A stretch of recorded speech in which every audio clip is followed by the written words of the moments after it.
Hello, everyone. I'm very excited today on the SDJ podcast. I've got a very special guest with me. In fact, he's from a different country. He's a podcaster and he's doing tremendous work. I've been following him and seeing all the amazing work he's doing. He is a producer, a creator, a host for Screen Rant's Coffee Chats, as well as he is an American entertainment reporter. He has covered Marvel as well as Percy Jackson and award films. So he's doing a lot and he's got some global icons also on his podcast. So it's truly a pleasure and honor to have him with me on the new episode. So welcome, Liam. It's truly an honor to have you in this candid chat with me, and we're going to share insights on your journey and a face off between us, as two podcasters. It'll be something fun, I thought. So, welcome, first of all, to the SDJ podcast. Sid, thanks so much for having me. Thanks for extending the invite. Your home country has been so hospitable towards Yeah. me since I popped over last November to do coverage for Varanasi, Okay. and it's truly an honor to be welcomed in with such open arms. Great. So, to begin with, I want to ask a little bit about your podcast channel, which you host, the Screen Rants, Coffee Chats. I want to know a little bit, first of all, how did this journey begin for you? Did you always wanted to be an American entertainment reporter, or did it come, naturally to you? So, a little bit brief on that, I would like to know. Yeah, no, my journey is pretty static in the sense of this is always what I've wanted to do since I was a little kid. I was about 11 years old when the Marvel movies were first becoming very popular, and I would watch the press interviews and the red carpets and all like the cast tours and stuff like that. And I wanted to be the guy in the chair. I wanted to be the guy asking the questions. And so from there, I pursued a degree in broadcast journalism at an American university. And that just kind of snowballed into freelance opportunities and then salaried opportunities. And it all kind of culminated to signing with Screen Rant in November of 2024. Right. And once I got started with Screen Rant, that led to me pitching Coffee Chats, which is Right. my monthly podcast, interview, talk show, whatever you want to call it. Yeah. And that's been a tremendous, creative outlet. And yeah, it's all just been kind of linear. There was no never any backup plan. There was never any sidestepping. It was always one goal of getting to where I am now. Basically, when we talk about Hollywood, Hollywood thrives on perception. From your vantage point, what truth lies between, I think, behind the glamour? What do you have to say on that? That's a good question. I think it's really special when you can connect with people on an authentic level, Right. and you do that through the unconventional media opportunities. That's why something like Coffee Chats is so special to me, because whenever we pitch it to potential guests, we very much emphasize the goal is for it to feel like a Yeah. weekend catch up with a friend over a cup of coffee. We don't want it to even feel like an interview. We want it to be a chat. That's why it's Yeah. called Coffee Chats, not coffee interviews.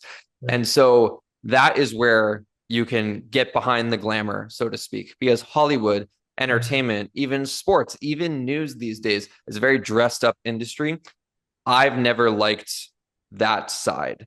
Mm. My goal has always been to kind of cut through the curtain, still be professional, still carry myself dressed nice with good diction and good flow of conversation, but do it in a way that feels like a human being, you know?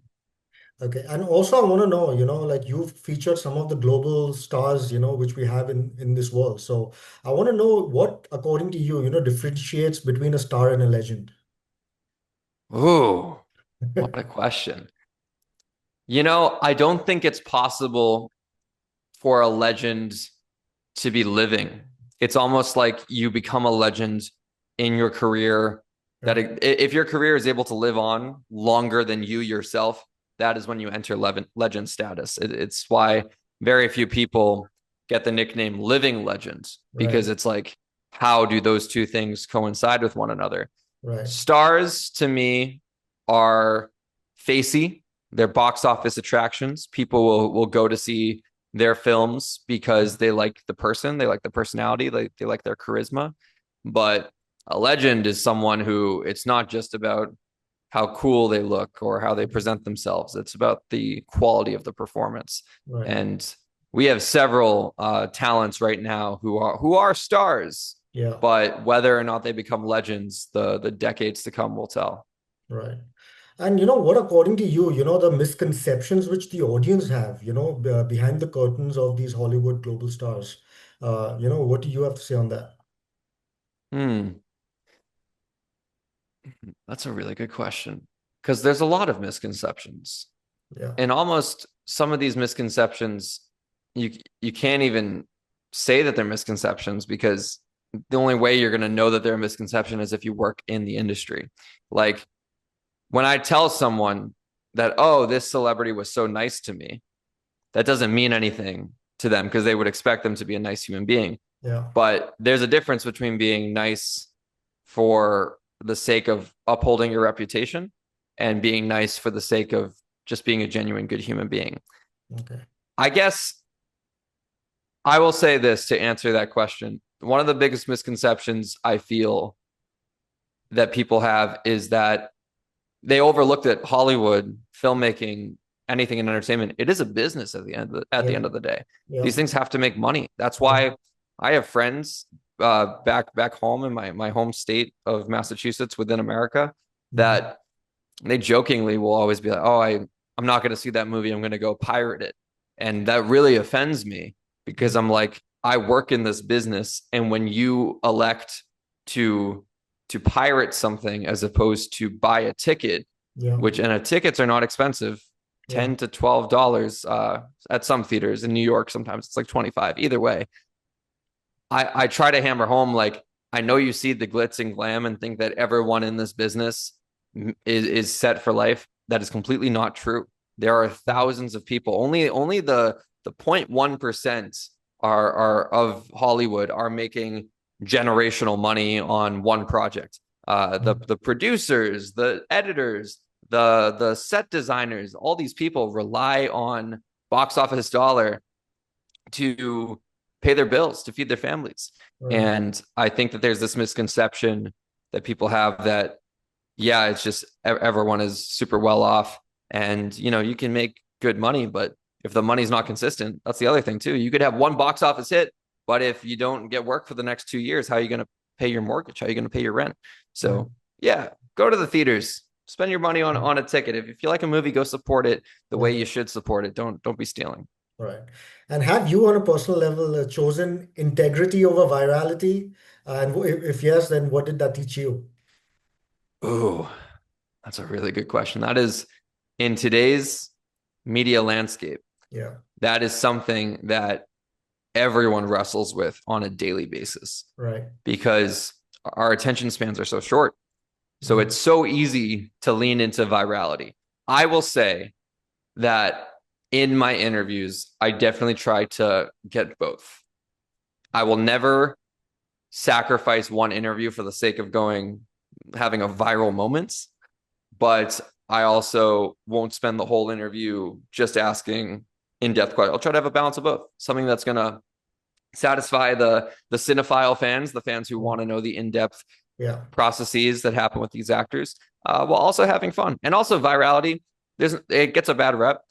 right, There's nothing wrong with it as long as it's respectful. I'm not going to like ask a trendy question to an actor who's in their 80s. That just yeah, feels disrespectful. But yeah, if someone is Gen Z like yeah, me and I want to ask about a current trends, feels harmless.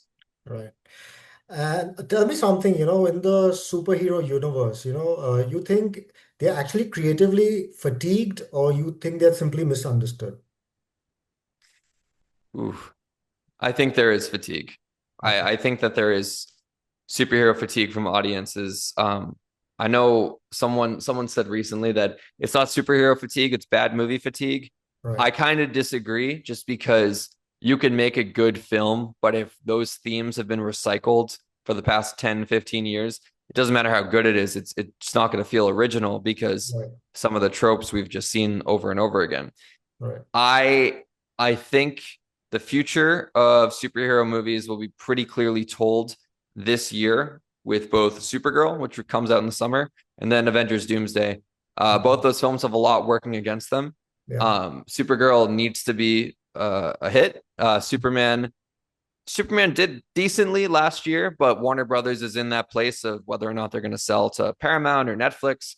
uh, the DC world is a huge property for them. So if Supergirl's a hit, that'll encourage you know, audience members and also the people who are funding these films to keep investing in these films. As for the Avengers side, Marvel's fighting an uphill battle. Sentiment against Marvel films has tanked in recent years, but people will show up for an Avengers film. They haven't built this one not nearly as strongly as Infinity War and Endgame. However, from everything I've seen so far, it looks like it'll be a proper event. Whether or not that proper event is can live on for months and years to come remains to be seen. We're all going to love that film the Right. first weekend. Then the dust will settle and we'll actually get to decide whether or not it was a good story. Okay. You have featured so many global stars, but, and as podcasters, we always get inspired, with the hustle stories, of these people. So, is there any particular person, which really inspired you, and it took some good memories out of the entire chat which you had? Like someone I interviewed that Yeah, inspired yes, me. yeah, Yeah. Yeah, it's definitely happened several times. It's honestly, I could give you a facey name right now if I really thought about it, but I'll say kind of as a catch-all response, it's the people that work behind the scenes that inspire me the most. I recently interviewed a couple showrunners, a right, couple producers for an upcoming Prime Video series called The right, Grey House. right. And this is a property that doesn't have a lot of press behind it. Okay, And they were just so appreciative of me giving 10 minutes of my time, which is mhm, not a lot. And right, it's virtual too. I didn't have to travel anywhere. yeah, The prep required was maybe an hour. And they were just beaming. They were so happy to have the platform to talk about something that they created. And they're not movie stars, too. They're behind the scenes people. So the movie stars get asked the questions over and over and over again. It almost feels insincere at a certain point. And not because they're not being sincere, but because they're just so fatigued by it. right, While behind the scenes people, there's such an excitement and a buzz about them to tell these stories. right, And anytime I get to talk with an editor, a cinematographer, a composer, and give them the platform to share their work, that passion is energy. It boomerangs right back to me. right. But today, if I look at Liam Crowley, probably 5 or 10 years down the line, I'm sure you've set certain targets and goals for yourself. Where do I see you? What's your vision like? It's a good question, Sid. You're full of good questions. I I'd like to think I just want to be a household name at the end of Mm, the day. right, Uh, however that comes about, whether that be doing more hosting. Network TV is kind of in a weird place. That used to be a goal, but I don't want to pursue something that could be obsolete in 5, 10 years. So I'd like to just continue growing coffee chats. I'd like for coffee chats to be a household right, talk show. yeah, I'd like for it to become weekly one day because right now it's monthly. If we can get it to a weekly place, that would be amazing. right, And yeah, I honestly, my biggest goal, I would say, something that would make me feel like I truly made it, is the day that someone comments, I have no interest in this movie, this TV show, this person you're talking to. I just like watching your interviews. right, That to me would be, that would feel like making it because selfishly, that would mean I'm a good enough storyteller that I can convince you to listen to an unsung hero that I'm right, talking to just because you like the way I ask questions. So yeah, that's something we're always working towards. right. This is one question I really wanted to ask you, especially, how fragile is a celebrity's empire, especially in all the social media trials which go through? Hmm. I wish that's definitely something that people are concerned about Yeah, in today's day and age of one thing being misinterpreted. Or nowadays, like you could like a photo on Instagram right, and you could have millions of people draw conclusions yeah, about what you just liking a photo means. yeah, I don't love that. I wish that the court of public opinion wasn't so rigorous. hmm, That being said, when you reach a certain point, whether you like it or not, you become you have a platform and you got to be very careful about what things you bring to that platform. there's a huge responsibility. It's the Spider-Man quote: "With great power, there must come great responsibility." Right. So I would say fragile in the sense of I don't think one mistake could really like lead to a lot of issues, but you just got to be conscious of your responsibility. Right. And yeah, just because you're hot one day, that's also the other thing too. It's fragile not in the sense of just mistakes. It's fragile in the sense of you just got to keep Yeah. working. Just because you got one good role or just because I did one good interview doesn't mean I'm set for life. Good God, what I did last week is already irrelevant. So you got to Right. always just keep a steady, modest mindset and keep working. Right. In fact, I would like to share some of my journeys also. When I was doing a lot of podcasts with the Bollywood actors and celebrities, a lot of times, what we see them on screen, they're totally different when we chat with them. I had Mm. done with a very famous director, and people used to say, he's very short-tempered, he's got a lot of ego, he's not a nice person. But when I met him face to face and we had a candid chat with him, I just found that he was the coolest guy on the planet. So, there are a lot of misconceptions where the audience, without knowing, obviously just seeing their characters on screen, they judge people, which I think is not a good thing. But when you get to know them personally, it's a totally different ball game. I'm sure you'll agree to this as well. Yeah, for sure. Yeah, I found my best conversations are the ones that happen off camera. I've been at several, receptions and after parties and bumping into people at hotel lobbies where we get to chat like human beings. And as honestly going back to your last question about the fragility, when the cameras aren't on, there's so much less of a worry of what you're saying. I've seen actors shift from PR mode to Yeah, outside of PR mode, and not because they're trying to be fake, but because they realize like they have a lot of people riding on everything that they say, and they got to make sure like their manager, their publicist, their hair and makeup people, they got to make sure they all stay employed. And if you carry yourself in the wrong way, it could lead to you getting less work and then other yeah, people getting a lack of yeah, pay. On that note, I'd be curious when you talk to people off camera versus on camera, do yeah. you yourself have a different kind of approach? No, I've got to see. Basically, I all my podcasts are non-scripted. I don't believe in scripts. It's a very candid conversation because it's something which I am intrigued to know about as well. So I do get PR companies telling me that you need to ask these questions, you need to frame it in such a way, but that spoils the entire. I feel like the originality about yourself as a person. Sometimes you want to stick to the guidelines, but sometimes you want to also take a little bit of that risk, not very extreme, but a calculated risk where you can get the opportunity to ask your celebrity, what they feel and what you want to ask them. So, that is also something which I do in my podcast, that I am pretty candid when I do. I prefer not being scripted when I need to do a podcast like with you.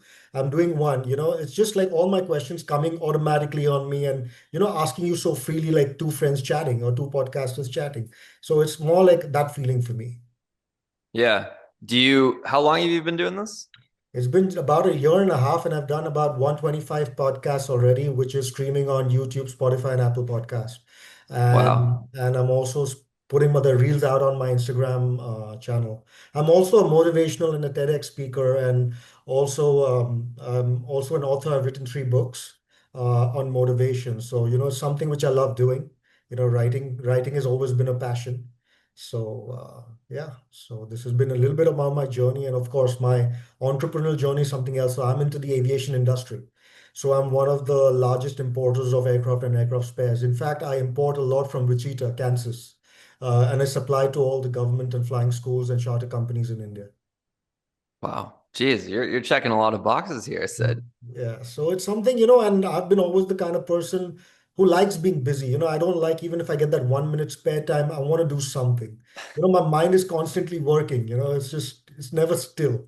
You did Bro, this, it's so it is so funny you say that because yesterday was like one of my first free days yeah, at the office, and I refreshed my email like 6 times in a row. I'm like, give me something. yeah, And it's funny too because in the summer, the summer movie season is obviously very busy, Yeah, and I will work 7 day weeks. I will work 60-hour weeks yeah, with a smile on my face. That being said, still, you do right, get a bit of fatigue and then it can lead to burnout. So I try to remind myself the slowness now. I'm going to miss it in a couple months, but right. even so, we like to be busy. So I'm glad we share that perspective.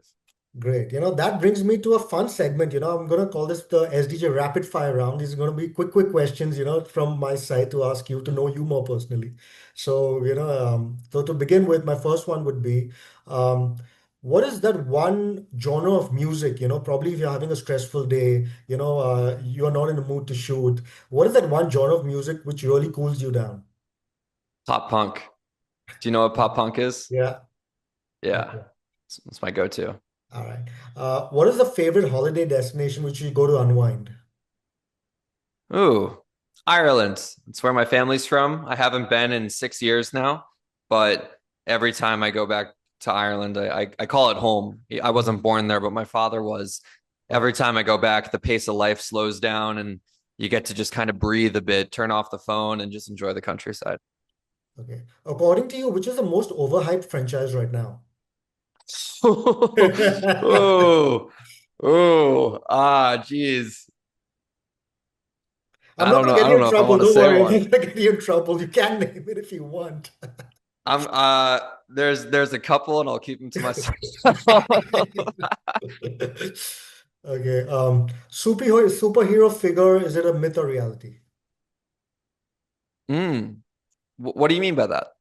Means you think the like real life superheroes and superhero on screen, you if you have to compare, you'd say like it's a myth or a reality. I know, according to you, do they really exist? They do, but not in the way that people think. They're not famous. The real superheroes are the first responders, the doctors, the Right. teachers. My mom is a teacher, such a Oh, thankless job, and those are the real heroes, not the politicians and the athletes and stuff like that. okay. According to you, fame is power or pressure? Ooh, great question. Pressure. Yeah, pressure is a privilege. You need that pressure in order to form a diamond. Okay, I know you're going to be biased towards this question, but if you have to pick one, would it be Marvel or DC? Marvel. Marvel is what I grew up on. And I don't get me wrong, I love DC. I love the DC comics. I love the cartoons growing up, Right, but I don't have this job right now if it wasn't for the Marvel Cinematic Universe. right. According to you, a film which actually really deserves better recognition. Ooh, great question. You know what? I was just talking about it not too long ago, and it's still in the superhero realm. Sky High. Sky High is a brilliant coming of age original superhero story that not enough people talk about. Should have spawned a franchise, didn't make enough money, so I'll go Sky High. Right. And a celebrity, recent or past, which really surprised you the most. Mm. I know these are supposed to be rapid fire, but I really got to think about this one. I was hmm. Simu Liu, Marvel's Shang-Chi. He's done a lot of other great work. He has the Copenhagen test on Peacock. He was in a great film last year called Last Breath. I I was unexpected by how hospitable he was, and we're on like a first name basis now, which is cool to have someone that you've interviewed several times, and Right. when you do get to interview that person again, it genuinely feels like catching up with an old friend. Yeah, Simu Liu, he's a good one. Okay. PR brilliance or pure talent, what sustains longer according to you? Mm. Brilliance is a tough word because it can mean so many different things, but I shy away from talent because talent will only get you so far. You got to put in the hours. You got to always be learning. I still practice. I every single day I watch my mentors and my colleagues interviews on my desktop. I watch them and I mentally take notes of what they're doing and what I can borrow from them to improve my own work. And I know I have a talent for this, but that talent means nothing if I don't continue to work hard. Okay. And a director's vision who always delivers according to you. Oh, Chris Nolan, that's my guy. Yeah, yeah, yeah, that goes hands Chris down. Nolan is our SS Rajamouli. Okay. And he's fantastic, Chris Nolan. There's no one like him, so it's amazing. You excited for the Um, Odyssey? yeah, I have. Yeah, So it's gonna be awesome. it's going to be amazing. Yeah. What is that one motto that you stand by? I have several. Can I give you a bunch? Yeah, sure. Go ahead. If you care, you'll make time. Right. Everyone always has some time they can find if they truly care about something. The only bad workout is the one that doesn't happen. And that's not just about workouts, it's about being consistent. And on that note, too, no one learns how to swim by reading about water. Don't spend your whole life preparing, just start doing. Don't worry about if it's perfect. Don't worry about if it's your best effort, as long as it is an effort, because eventually those wins will stack up. Right. And my last rapid fire would be, what is your current favorite read? What is the book that you're loving to read right now? Ooh, I read it last year, so I'm not currently reading it, but it changed my life for the better. It's called The Secret by Rhonda Byrne. It's Okay. about the law of attraction and manifestation and visualizing your dreams and how you can hack your brain to make your dreams a reality. And Right. it works. Manifestation is not some like hokey nonsense. Right. If you dream it, if you speak it, it can be so. Lovely. So, and that ends my rapid fire round. And before I let you go, Liam, there's going to be one last question. I would like you to give a direct message, especially to all the Indian audience today who's watching and they love Hollywood. So, what is that message you'd like to give them, from your side, from a different country, and especially to your Indian audience as well, that you have come to India and you love India, you said. So, what is that one message you'd like to give them? I just want to express my gratitude genuinely for not just the hospitality, but like the warm welcome. Right. It's very often that when you enter a new franchise, a new world, that you can be met with hostility.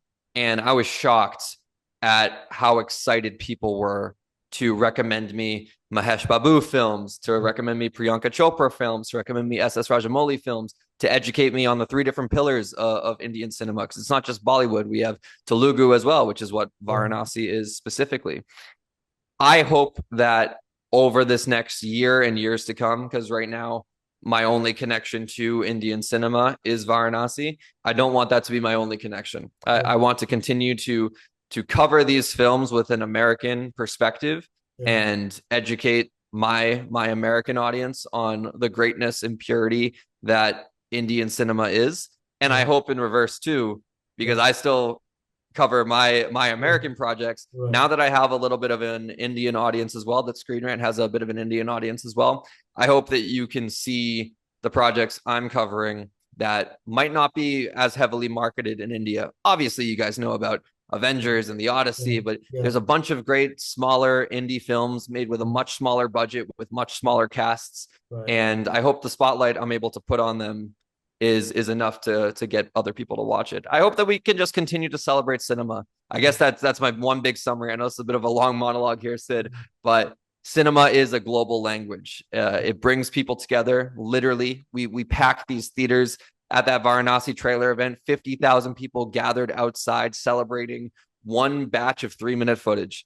Right. If we can continue to do that, we'll continue to become one global audience, one global language, and yeah, shout out India, shout out everyone who has supported the work, and I know they'd be upset if I didn't end with this. So Jai Babu. Lovely. And also, I want to thank you, it is truly amazing chatting with you. And now that you have a friend in me, whenever you come to India, you can count on me and we can definitely catch up. And look forward to collaborating also. If you think any good projects coming along, I'll be happy to collaborate as well. So really looking forward, yeah, and enjoying your interviews and chats. And see you on the other side really soon, Liam.